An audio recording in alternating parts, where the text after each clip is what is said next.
Hello and welcome to Makanori, where I'm reading to you from Volume 1 of my Ellie Lawrence supernatural crime thriller series called The Headhunter. And we're up to chapter 10, and Ellie has just finally decided she's ready to reach out to Vicki and reconnect. So sit down, make yourselves comfortable, and here's chapter 10. "Hey Vic," Ellie said as she stood in the doorway of Vicki's studio. Vicki didn't respond, instead keeping focused on the vase she was painting. Ellie had always marvelled at Vicki's ability to switch off to anything other than what occupied her attention. She watched as Vicki's steady hand created a mesmerising pattern on the newly kiln-dried vase, her head cocking from side to side following her hand. "That's beautiful. How long have you been making pottery?" Ellie asked, hoping the change in tactic would prompt a response. "A while," Vicki murmured, never lifting her head from her work. "Leon tells me you've got another show in a few days. That's great news, Vic. I knew you'd be a sensation."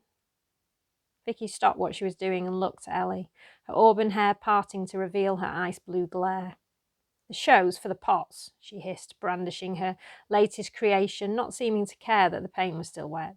"You have no idea how good I am at this." Vicki returned her focus to the vase. "If they're anything like your paintings, they'll be selling like hotcakes." Vicki stopped working again, and Ellie held her breath, waiting to see what reaction she would have. It could go either way, and based on experience...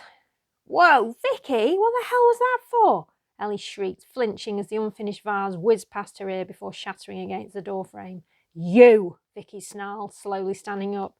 She flexed her hands and advanced on Ellie, her chin down, her hair wild, her eyes glittering.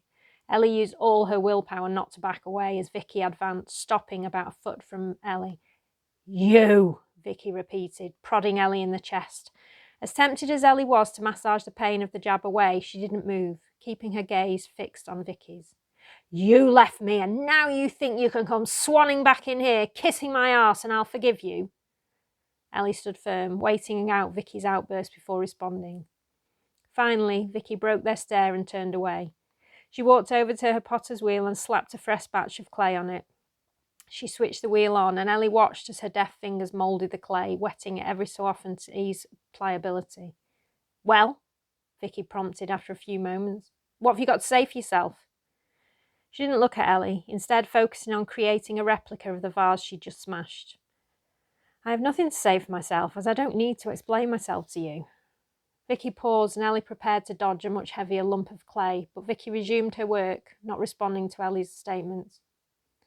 "I am sorry it's been a while since I've seen you, Vicki. Truly I am." "Since you've seen me?" Vicki exploded once more. "How about since you deigned to even speak to me?"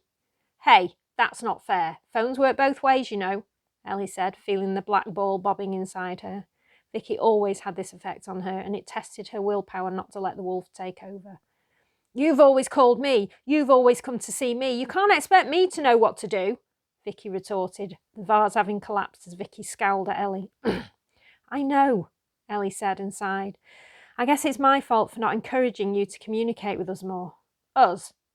Me and Sean? Remember him?" "I saw him, yes, but it was too late." Before Ellie knew it, Vicki was across the room and had pinned Ellie against the doorframe, the edge cutting harshly into Ellie's spine. "You saw him before you came to see me?" Ellie closed her eyes against the spittle landing on her face. She raised her hands and gripped Vicki's arms, squeezing them gently. Vicki's muscles relaxed, and Ellie pushed her friend away from her. "Yes, I sure saw Sean first. I needed his advice. Advice about what?" "About you." "What do you need advice about me for?" Vicki asked, rubbing her arms as she paced in a circle. "To know when the best time to come and see you would be. I asked Leon too." Ellie rolled her shoulders back at the admission, knowing Vicki would be upset. "So, you saw my annoying gallery manager and your wolf buddy before you came to see me? I thought I was your best friend." Ellie felt her heart ache at the tears rimming Vicki's eyes. She had to remind herself they were crocodile tears and would be gone in an instant once Vicki had what she wanted. Yes, I did." "How could?" "Because I've been having a real shit time and I really didn't want to come here and get more from you. But hey, guess what? That's what I'm getting." Oh, don't get naggy with me. You're the one who pissed off to another town. You're the one who made new friends and forgot all about me. You're the one coming back with your tail between her legs. What happened, Elle? Did your boyfriend dump you? Did your friends see the real you and recoil in disgust? Can't blame them. Ellie tuned out. She didn't need to hear the vitriol spewing from Vicki.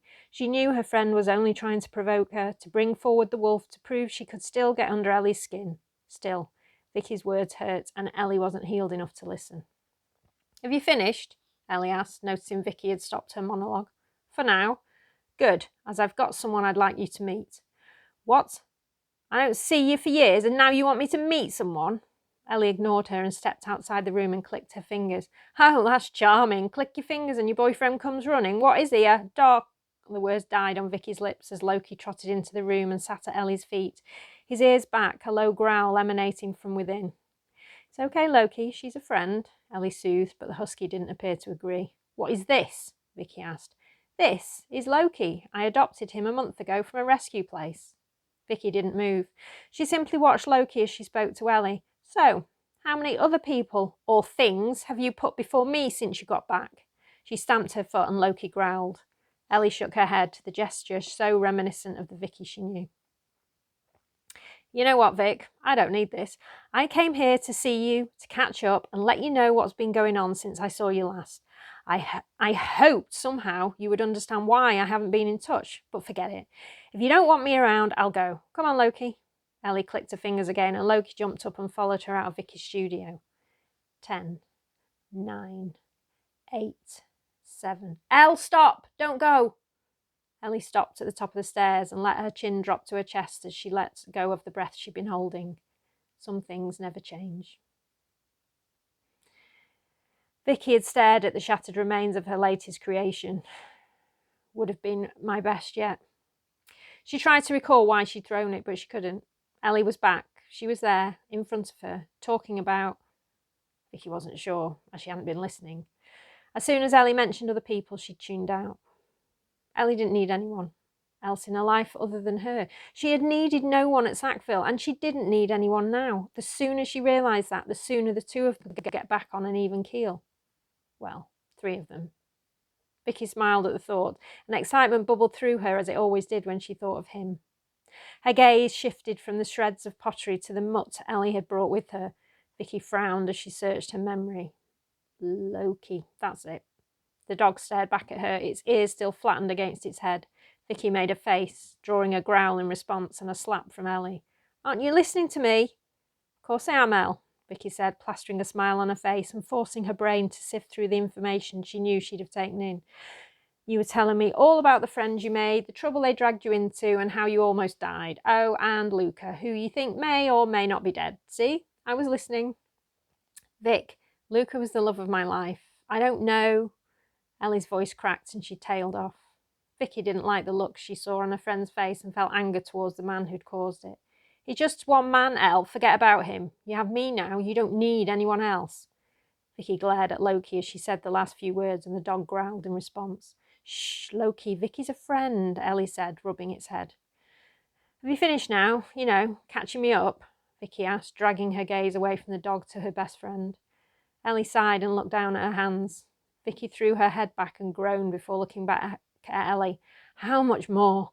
It's fine, Vic, Ellie said, shaking her head. You've clearly got something you want to tell me, so go on. I have, as a matter of fact, and you're going to love it.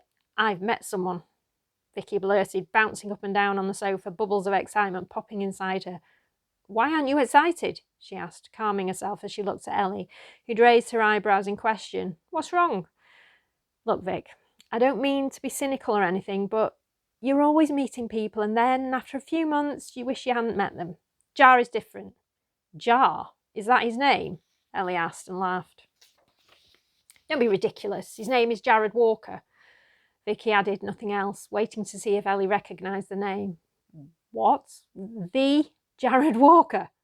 The very same, Vicki said, feeling her chest swell under Ellie's surprise. How the hell did you even meet him, let alone end up as an item? At a concert, how else? But you hate grill. It was me who had the thing for them. I've always liked them. No, you haven't. Don't lie. I'm not lying. What was it you called them? Or should I say Jared? Let me see. Oh, yes. He couldn't hold a tune if it fell into his hands. Ellie fell about laughing and Vicki clamped her jaws together, her right leg bouncing up and down as she tried to maintain her cool. Well, I like them now, she grumbled, refusing to let Ellie spoil the moment. Ellie sobered and took Vicky's hand, squeezing it. I'm sorry, Vic. Tell me how you met. No, because you're only going to take the piss. Vicki thrust her chin out and looked away. Okay, don't tell me. I'm sure Leon will fill me in on all the gory details. I caught one of his drumsticks. Okay. And then I went backstage to get the other. And there they are. Vicki turned, extending her hand to show Ellie the way to the prize she had displayed on her wall. Ellie nodded and pursed her lips. And how did you get backstage? You know, I used my womanly charms. Vicki, please tell me you didn't sleep with... Of course I didn't. What did you take me for? Then how did you get... Vicki sighed, bored by the conversation. I just charmed my way to his trailer, knocked and asked for the other stick. Apparently, he liked my brazenness, and that, as they say, is a wrap. So you guys have been dating for a few months, and what's he like? Vicki exhaled loudly, fidgeting. He's great. You'll meet him at the next gig. Look, Elle, I need to get back to work since you broke my latest creation. What gig? Hang on, I didn't break. Gig soon, you need to go. I need to work. Vicki stood up and pulled Ellie to her feet, nudging her backwards as she walked towards the door. She kicked Loki as she walked, and he went for her. Loki! Ellie admonished. Vicki, I'm so sorry. He's never done that before, not with anyone. That's the trouble with rescue dogs. Unpredictable.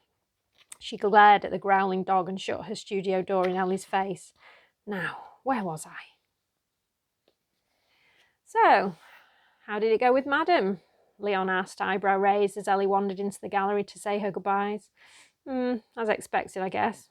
Hey, do you know about this Jared Walker guy?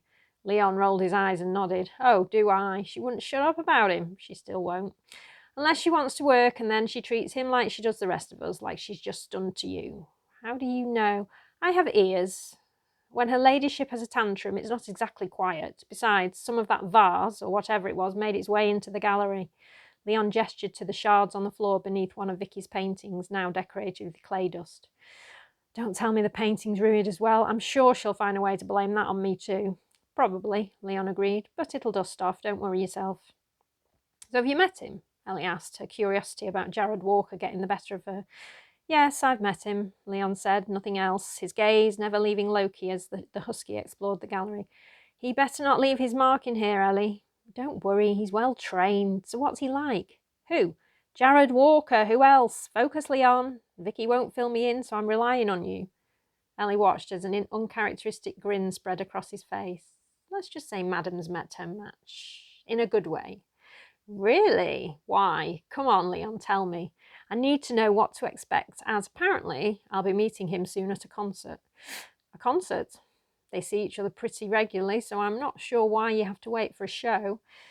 You said it then, a show. Besides, Vicki would never share her private time with him with anyone else. Very true, Leon said, pursing his lips. How did you meet him? Here, I was finishing some paperwork late one night, and in they walked at each other's hammer and tongs. Hang on a minute. That's not good if he's... Oh, he wasn't. She was. Accusing him of sleeping with his groupies. I've seen Madam lose her temper, but I've never seen anything like this. And Jared, cool as anything. Didn't rise to the bait. Didn't shout. Nothing. I thought you said they were at each other's throats. It's a figure of speech. I've never seen any of her beaux so calm. Usually when she unleashes the venom, you don't see them for dust. Leon nodded his head knowingly. So what do you think makes this one different? Well, I have a theory. Which is, Ellie said, suppressing a smile as she watched the barely contained excitement in the gallery manager. I think it's because he's used to women throwing themselves at him. Ellie waited for more, but there appeared to be none. And? Nothing. What more do you need? Well, why would that qualify him to deal with Vicky's moods? Now, Ellie, think about it. Screaming, threatening comments, tears, tantrums. Where would a rock star see all this? With his fans, Ellie said, nodding in understanding. It irritates Lady Muck he won't bite. But that'll just make her worse. Oh, I know. And I'm sure he'll grow tired of it soon. It would be a shame, because he seems a decent sort and makes my life easier as she seems calmer since she's been with him. I don't think calm is a word I would ever choose to describe Vicki, Ellie said and laughed. I said calmer, not calm. I agree with you there. Perhaps you could talk to him. Ellie stared at Leon's hopeful face. Talk to Jared? I haven't even met him yet.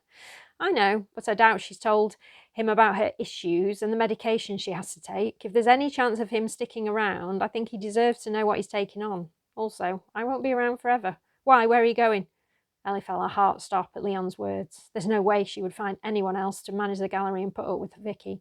Leon was one in a million. Ellie remembered the day he'd walked into the gallery and saved her life. Quite the diva, Miss Stevens, isn't she? A somewhat haughty voice had sounded from the doorway. Ellie had groaned. She couldn't take any more today. Not only had customers commented unfavourably on the choice and volume of music, but she'd interviewed one wet blanket after another. She'd had enough.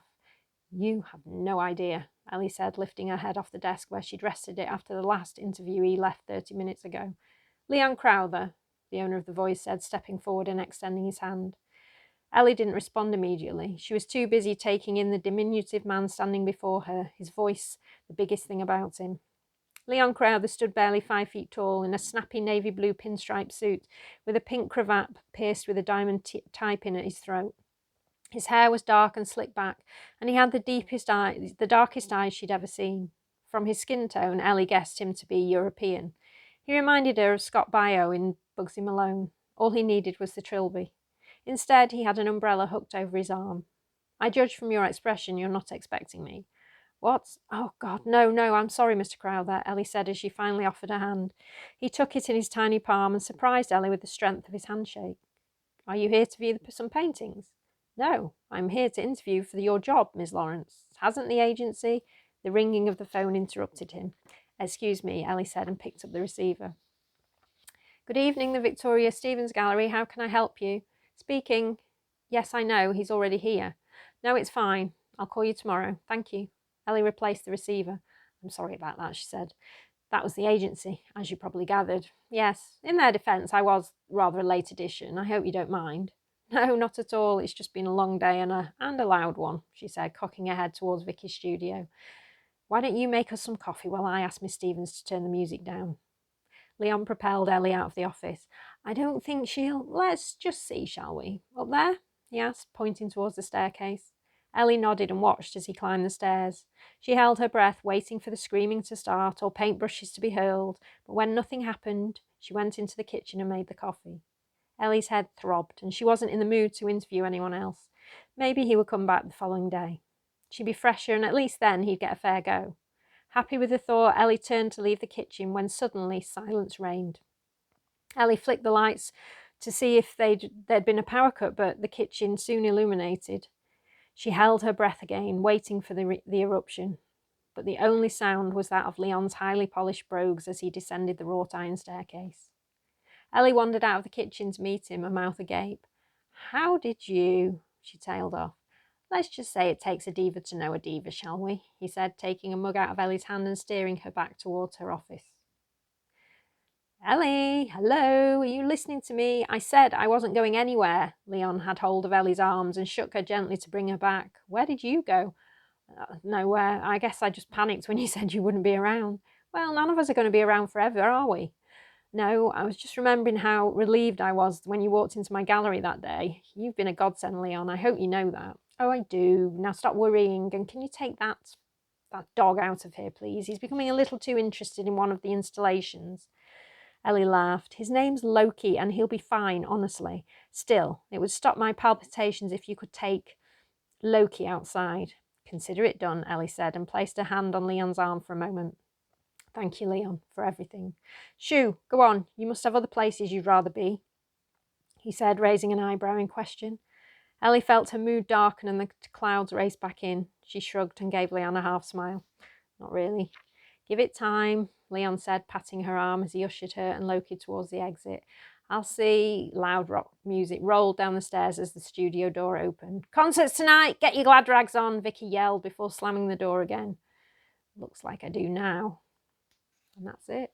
So tune in next week and see how Ellie's getting on. Until then, bye-bye.